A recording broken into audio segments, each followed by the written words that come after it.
Hello everyone, welcome to the channel. This is your mentor Zeeshan. आज की इस video में हम लोग डिस्कस करेंगे different types of leases. IFRS 16 leases को क्लासीफाई करता है into two main categories. Number one is finance lease and number second is operating lease. अच्छा, ये क्लासिफिकेशन समझना इसलिए इंपॉर्टेंट है क्योंकि जब आप लेजोर अकाउंटिंग परफॉर्म करेंगे तो वहाँ पे आपके पास फाइनेंस लीज और ऑपरेटिंग लीज के जो रूल्स हैं, accounting rules as per IFRS 16 are totally different.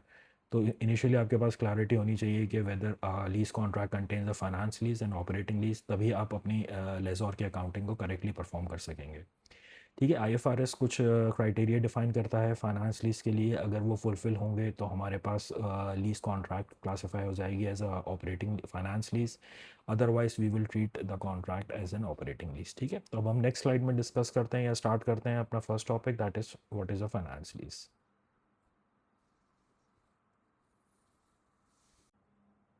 तो चलें अब हम अपना आज का फर्स्ट टॉपिक स्टार्ट करते हैं, जो है what is a finance lease. ठीक है, IFRS 16 कहता है finance lease is a lease that transfer substantially all the risk and rewards incidental to the ownership of an underlying asset. Finance lease ऐसी lease contract को कहते हैं जिसमें ownership of the underlying asset से related जितने भी risk और reward हैं, अगर वो लेसी की तरफ ट्रांसफ़र हो जाएंगे eight the end of the lease term, ऐसी लीज को हम लोग कहेंगे it is a finance lease. In other words, the lessee retains most of the risk and rewards associated with the ownership of the asset. या अगर lessee के पास उस asset से रिलेटेड रिस्क और reward at the end of the lease term retain रहता है, तो ऐसी लीज को हम लोग कहेंगे it is a finance lease. अच्छा, इस डेफिनेशन के अलावा IFRS 16 ने आपको कुछ इंडिकेटर्स या कंडीशंस बताई हैं। जब वो कंडीशन सेटिस्फाई होंगी तो आप उस लीज कॉन्ट्रैक्ट को क्लासीफाई कर सकते हैं it is as a finance lease. ठीक है, अब हम देखते हैं वो कौन सी कंडीशंस हैं। A lease is normally classified as a finance lease if one or more of the following exist. अगर इनमें से एक या एक से ज़्यादा कंडीशन सेटिस्फाई होंगी तो आपका कॉन्ट्रैक्ट क्लासीफाई हो जाएगा as a finance lease. First condition हमारे पास ownership transfers to the lessee at the end of the lease term. अगर उस एसेट की ओनरशिप ट्रांसफ़र या लीगल टाइटल ट्रांसफ़र होता है लेसी को at the end of the lease term, तो आपके पास वो लीज क्लासीफाई होगी as a finance lease. Second है हमारे पास the lessee has a bargain purchase option. अगर लेसी के पास एक बार्गेन परचेज ऑप्शन है। अच्छा, बार्गेन परचेज ऑप्शन मैंने आपको अभी एक्सप्लेन नहीं किया है, मैं नेक्स्ट स्लाइड में आपको एक्सप्लेन करता हूँ कि बार्गेन परचेज ऑप्शन किसे कहते हैं और वो किस तरीके से एक्सरसाइज होता है। थर्ड है हमारे पास the lease term covers the major part of the assets economic life. अगर लीज टर्म या लीज पीरियड इक्वल है एसेट की इकोनॉमिक लाइफ से। फोर्थ है हमारे पास the present value of least payment is substantially all of the assets fair value. अच्छा, present value of least payment last video में हमने अंडरस्टैंड करा था और मैंने आपको एक्सप्लेन करा था कि किस तरह से कंप्यूट होती है। जब हम अपना प्रेजेंट की लीज लाइबिलिटी की इनिशियल रिकग्निशन करते हैं तो हमें present value of lease payments compute करनी पड़ती हैं। Present value of lease payments किस तरह से कंप्यूट होती हैं, जब हम लोग लीज के कैश फ्लोज को या फ्यूचर कैश फ्लोज को डिस्काउंट करते हैं यूजिंग अ डिस्काउंट रेट और उसको प्रेजेंट वैल्यू पे लाते हैं, तो उसको हम लोग कहते हैं present value of lease payment. अगर जिन्होंने वो वीडियो मेरी नहीं देखी है तो प्लीज़ उसको देख लें ताकि आपके पास क्लैरिटी हो कि how we calculate the present value of lease payment. Okay, so fourth condition है हमारे पास, अगर present value of lease payment equal हो जाती है एसेट्स की फेयर वैल्यू के साथ, तो हमारे पास वो कॉन्ट्रैक्ट टर्म होगा एज अ फाइनेंस लीज। और लास्ट कंडीशन है the asset is so specialise that only lessee can use it without proper modification. अगर कोई स्पेशलाइज नेचर का एसेट ट्रांसफर हुआ है from the lessor to the lessee, उस case के अंदर भी हमारे पास ये कंडीशन या ये इंडिकेटर सेटिस्फाई होगा और हम उस लीज कॉन्ट्रैक्ट को कहेंगे it is a finance lease. अच्छा, यहाँ पे मैंने तीन चीज़ें ब्लू में हाईलाइट की हैं, bargain purchase option, major part और सब्सटेंशियली ऑल। ये मैं आपको नेक्स्ट स्लाइड्स में एक्सप्लेन करता हूँ कि बार्गेन परचेज ऑप्शन किसे कहते हैं, मेजर पार्ट क्या होता है या सब्सटेंशियली ऑल किस चीज़ को कहते हैं। यहाँ पे इन्होंने जब ये इंडिकेटर्स एक्सप्लेन करें हैं, यहाँ पे इन्होंने सिर्फ एक स्टेटमेंट लिख दिया है कि फॉर एग्जांपल थर्ड है हमारे पास indicator the lease term covers the major part. अब इसको यहाँ पे क्वांटिफाई नहीं करा है। इसी तरह फोर्थ कंडीशन में इन्होंने present value should be substantially all of the assets where value. अब सब्सटेंशियली ऑल कितनी, हमें कैसे पता चलेगा कि सब्सटेंशियली ऑल किसे कहते हैं। तो ये दोनों चीज़ों को मैं आपको नेक्स्ट स्लाइड के अंदर एक्सप्लेन करूंगा कि मेजर पार्ट कितना परसेंटेज होता है या सब्सटेंशियली ऑल किसको कहते हैं हम लोग। अच्छा, अक्सर ये इंटरव्यू में भी कैंडिडेट से क्वेश्चन होता है, लेकिन ज़्यादातर जब आप प्रोफेशनल एग्ज़ाम्स दे रहे होते हैं MCQ बेस्ड, तो वहाँ पर आपको कंप्यूटेशन या MCQ क्वेश्चन के अंदर आपको डिफरेंट परसेंटेजेस देंगे और वहाँ पे आपको select percentage correct percentage select करनी पड़ती है। तो इसीलिए मैंने यहाँ पे इसको हाईलाइट भी कर दिया, आपके पास एक प्रोफेशनल क्लैरिटी भी आ जाए, और आपको कभी एग्ज़ाम में ये क्वेश्चन आता है तो आपको पता हो कि मेजर पार्ट कितनी होती है, या किस किस परसेंटेज को हम लोग मेजर पार्ट कहते हैं, और सब्सटेंशियली ऑल किस परसेंटेज को कहते हैं। ओके, अच्छा, इसके बाद मैंने आपके पास ऊपर देखें जो डेफिनेशन है फाइनेंस लीज की, उसमें लिखा हुआ है कि lessee transfer substantially all the risk and rewards incidental to ownership of an underlying asset. Again ये क्वेश्चन आपको इंटरव्यूज़ में पूछा जाता है कि रिस्क और रिवॉर्ड क्या होते हैं। यहाँ पे मैंने आपको 3 रिस्क और 3 रिवॉर्ड लिस्ट करें हैं। ये कंक्लूसिव नहीं है, इसमें और भी चीज़ें इंक्लूड होती हैं, लेकिन मेजरली या जनरली यही चीज़ें इंक्लूड होती हैं किसी भी लीज कॉन्ट्रैक्ट के अंदर। एक होता है हमारे पास रिस्क में क्लासीफाई होता है ऑब्सोलेसेंस रिस्क, जिसको हम लोग risk of wear and tear भी कहते हैं। सेकंड है मेंटेनेंस एंड रिपेयर कॉस्ट, और थर्ड है हमारे पास रेजिडुअल वैल्यू रिस्क। ये मेजरली रिस्क इन्वॉल्व होते हैं आपके लीज कॉन्ट्रैक्ट में।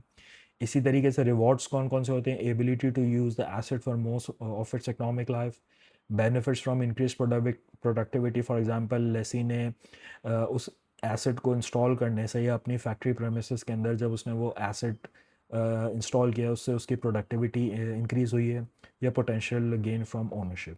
ठीक है, तो ये मैंने आपको लिस्ट डाउन कर दी हैं। ये कंक्लूसिव लिस्ट नहीं है, इसमें और भी चीज़ें ऐड हो सकती हैं सब्जेक्ट टू द सिचुएशन, लेकिन ये मेजरली यही चीज़ें इन्वॉल्व होती हैं आपकी किसी भी रिस्क या रिवॉर्ड में relating to lease liable finance lease.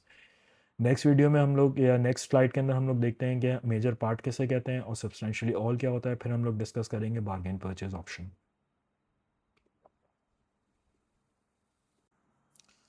अब हम लोग देखते हैं कि major part of the assets economic life क्या होता है। जैसे हमारे पास ये जो कंडीशंस थी, इसमें हमारे पास थर्ड कंडीशन थी कि the lease term covers the major part of the assets economic life. अब ये हमें डिटर्मिन किस तरह से होगा कि लीज टर्म मेजर पार्ट किस तरह से कवर कर रहा है किसी भी एसेट की इकोनॉमिक लाइफ का। तो मैं इसको पढ़ लेता हूँ पहले, फिर आपको एक्सप्लेन करता हूँ। Major part of the assets economic life, IFRS 16 says a lease is likely to a finance lease if the lease term is for the major part of the assets economic life। ये exactly मैंने जो third condition है हमारी, वो मैंने यहाँ पे लिखी है। Although IFRS does not define major part, ठीक है, जैसे मैंने आपको बताया वहाँ उन्होंने एक वर्ड लिख दिया है मेजर पार्ट, लेकिन उसको क्वांटिफाई नहीं करा है, या उसको हम लोग किस तरह से डिटर्मिन करेंगे कि मेजर पार्ट क्या होता है। इसके लिए हम लोग देखते हैं प्रैक्टिशनर्स कॉमनली यूज 75% और more of the assets economic life. अगर एसेट का लीज टर्म उसके उस एसेट के इकोनॉमिक लाइफ से 75% या उससे ज़्यादा है, तो it will be classified as a major part. ठीक है, एसेट की यूजफुल लाइफ है 10 ईयर्स हमारे पास, और लीज टर्म है 8 ईयर्स। तो हमने जब 8 को डिवाइड किया 10 से, तो हमारे पास percentage I 80%, and since this 80% is more than 75%, so it will be classified as a major part. तो अगर किसी एसेट की लीज टर्म 8 साल है और उसका यूजफुल लाइफ आपके पास 10 ईयर्स है, आप उसको परसेंटेज निकालेंगे, और वो परसेंटेज आप अपने जो 75% का बेंचमार्क रेट है उससे कंपेयर करेंगे। अगर वो उससे ज़्यादा आएगी, इट मीन्स कि आपका major part, it is a major part and it will be quantified as a major part, और सेकेंडली आपकी ये कंडीशन फुलफिल हो जाएगी। ठीक है, since 80% exceeds the commonly use 75, it is a commonly use 75% benchmark. ठीक है, therefore the lease term covers a major part of the asset's economic life and is a strong indicator of a finance lease। तो अगर, तो ये आपके पास classify हो जाएगी या सेटिस्फाई हो जाएगी आपकी थर्ड कंडीशन, अगर आपका ये परसेंटेज 75% या उससे ज़्यादा आता है। इसी तरह हमारे पास जो यहाँ पे फोर्थ कंडीशन थी, the present value of lease payment is substantially all of the assets fair value. Again यहाँ पे सब्सटेंशियली ऑल लिखा हुआ है, लेकिन इसको क्वान्टिफाई नहीं करा है। इसके लिए हम लोग देखते हैं substantially all of the fair value किसे कहते हैं। IFRS 16 says that a lease is likely to a finance lease if the present value of lease payment amounts to substantially all of the fair value of the asset। again ये मैंने वही exact वहीं से depict करा है, लेकिन इसमें substantially all किस तरह से हम लोग क्वान्टिफाई करेंगे। आगे वो कहता है again IFRS provides no percentage. IFRS इस यहाँ भी हमें सब्सटेंशियली ऑल को एक्सप्लेन नहीं करता या क्वांटिफाई नहीं करता। हाउएवर इन प्रैक्टिस 90% और more of the fair value is often considered substantially all. अगर आपकी present value of lease payment 90% या उससे ज़्यादा है एसेट की फेयर वैल्यू से, तो it will be considered as a substantially all. For example, asset की fair value $100,000, present value of lease payments आपने कंप्यूट करी है $92,000। जब आप इसको परसेंटेज निकालेंगे तो ये आएगा 92%, which is exceeding 90%, which is in practice और as a benchmark. Therefore it will be classified as the finance lease, क्योंकि वो जो क्राइटेरिया है वो आपको यहाँ पे फुलफिल हो रहा है।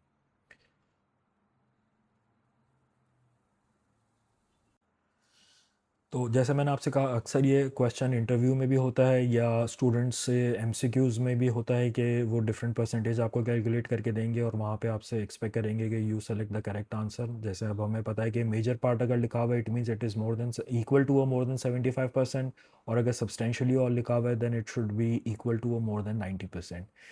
So in the interview, if someone asks or if your potential employer asks you, how do you quantify a major part and substantially all under IFRS 16? You can answer IFRS 16 does not specify exact numerical threshold. ठीक है, वहाँ पे हमें कोई numerical determination या quantification या threshold explain नहीं हुआ हुआ. However, in practice, a lease term covering approximately 75% or more of the asset's economic life, it is often considered a major part. अगर एसेट का लीज टर्म 75% या उससे ज़्यादा है एसेट की इकोनॉमिक लाइफ से, it will be considered as a major part. And a present value of lease payment equals to approximately 90% और more of the assets fair value. अगर लीज टर्म या present value of lease payments या lease liability equal होगी या ज़्यादा होगी 90% of the asset's fair value, it is often considered substantially. These are indicators rather than mandatory rules and professional judgment is required. तो आप ये answer आप समझ सकते हैं. It's very easy. आप इसको या तो याद कर लीजिएगा और या तो आप एक्सप्लेन कर सकते हैं अपनी लैंग्वेज के अंदर, तो आप इसको एक्सप्लेन भी कर सकते हैं. चलिए अब हम अपना आज का लास्ट टॉपिक स्टार्ट करते हैं, जो है व्हाट इज़ ऑपरेटिंग लीज या ऑपरेटिंग लीज किसे कहते हैं. इससे पहले हमने फाइनेंस लीज को डिस्कस किया, उसकी डेफिनेशन एक्सप्लेन करी. उसके बाद हमने वो कंडीशंस 5 कंडीशंस देखी जो अगर किसी कॉन्ट्रैक्ट या लीज कॉन्ट्रैक्ट में सेटिस्फाई होंगी तो आपका लीज कॉन्ट्रैक्ट क्लासीफाई हो जाएगा फाइनेंस लीज. फिर हमने रिस्क और रिवॉर्ड की एक्सप्लेनेशन एग्जांपल्स को डिस्कस किया. फिर हमने देखा कि मेजर पार्ट किसे कहते हैं, सब्सटेंशियली ऑल क्या होता है, और फिर हमने एक्सप्लेन किया कि बार्गेन परचेज ऑप्शन क्या होती है और उसकी एक एग्जांपल को हमने अंडरस्टैंड किया. अब हम देखते हैं what is operating lease. IFRS 16 कहते हैं operating lease is defined as a lease that does not transfer substantially all the risk and rewards incidental to ownership of an underlying assets. In other words, the lessor retains the most of the risk and rewards associated with the ownership of the asset. ठीक है, वहाँ पे था risk और reward substantially transfer हो जाता है lessee को.